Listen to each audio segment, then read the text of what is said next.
What a glorious and inspiring film this was, particularly low budget, and yet somehow this very local Australian take on the Lovecraftian Cthulhu mythos. What a tremendously absorbing, and partly due to its relationship to myself, something about inserting this known mythology within an environment that's more local and familiar to myself. I found this film enchanting. I wonder if non-Australians will find it as interesting.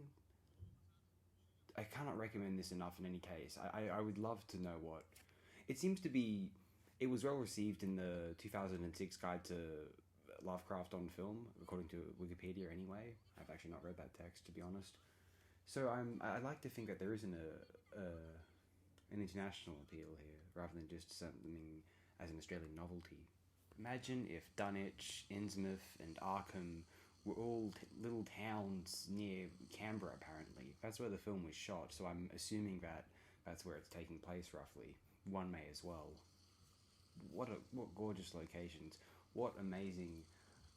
I love this DIY aesthetic of Australian independent films prior to the 21st century, and even during the 2000s a little bit. You have this... They're not afraid to be idiosyncratically Australian, and not in a forced way, in a very, this will appeal to Australians because it's Australian kind of sensibility sort of way. Not in the sort of, forced Australiana like that Paul Hogan garbage, that you Americans are more familiar with, I suppose. But, something akin to, essentially what this film Cthulhu is. And there are so many phenomenal examples of this from Australia in the 1970s, 1980s. New Zealand are very good with this as well, throughout especially the 1980s, but there's a small output in the 70s as well. It starts to fade, I think. Australian cinema really suffered in the 90s onward from this. I think we were so insecure about participating in the culture of the English-speaking world, where there was these intimidating and brilliant American and British films, Canadian even, how are we Irish, how are we going to compete with this? And so we follow the quote-unquote rules of the great movies, and we create these didactic, forced, horrible things which, appeal to the lowest common denominator. They appear to follow the rules of coherent and positive storytelling, and then they're really tacky. I don't like any of those 90s Australian classics, alleged classics. I really don't. Cthulhu is better than any of them, frankly.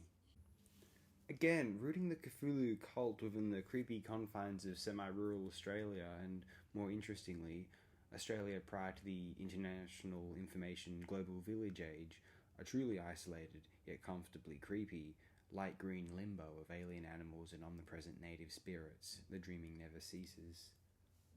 Lovecraft and Australia work bizarrely well together, and how empowering and exhilarating it is that throughout the 90s these brave and audacious artists worked together to helm realize a filmic vision of the Cthulhu cult in reality, hiding in the seams of the real world. A film which certainly to myself appears to take place outside. Excuse me.